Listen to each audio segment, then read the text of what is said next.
আসসালামু আলাইকুম সুপ্রিয় দর্শক শ্রোতা মণ্ডলী, আপনাদের জ্ঞাতার্থে আজকে একটি নতুন ভিডিও নিয়ে এসেছি। আজকের ভিডিওর টপিকস হচ্ছে ট্যাগ কোশ্চেন। আপনারা দেখতে পাচ্ছেন এখানে ট্যাগ কোশ্চেনের 11টি রুলস দেয়া রয়েছে, যেগুলো খুবই বেসিক সংক্ষিপ্ত আকারে ট্যাগ কোশ্চেনকে আমরা 1-1.5 মিনিটের ভিডিওতে আপনাদেরকে বুঝিয়ে দেওয়ার চেষ্টা করব এবং এই সূত্রগুলো অবশ্যই মুখস্থ করে নিলে ট্যাগ কোশ্চেন আপনার পক্ষে একদিনেই শেখা সম্ভব। আই এম যদি আমরা পাই ট্যাগ কোশ্চেনে, তাহলে সর্বশেষ আমরা আরএন্ট আই অথবা এন্ট আই দুটোর যে কোনো একটি ব্যবহার করতে পারবো। ভার্ব দিয়ে কোনো বাক্য শুরু হলে উইল ইউ বা ওন্ট ইউ ব্যবহার করতে পারবো। ভার্ব প্লাস ইউ দিয়ে শুরু হলে, অর্থাৎ ভার্বের পরে ইউ থাকলে, যেমন থ্যাংক ইউ, সেক্ষেত্রে আমরা সর্বশেষ ট্যাগ কোশ্চেন ডোন্ট আই অথবা ডোন্ট উই ব্যবহার করতে পারবো।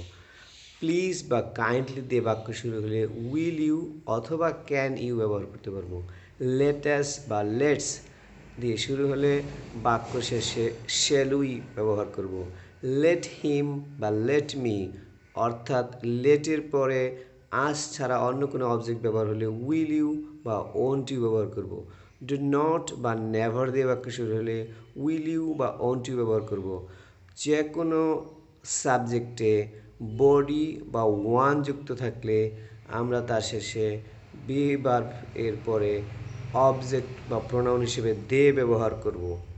যেমন anybody, somebody, nobody, anyone, someone, no one, এই ধরনের শব্দের ক্ষেত্রে আমরা ট্যাগ কোশ্চেনে দে ব্যবহার করব।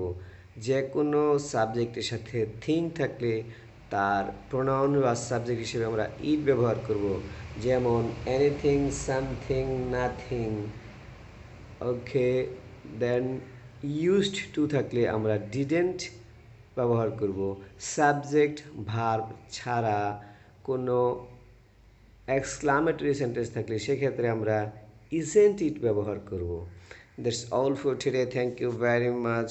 C you next time on the other topics.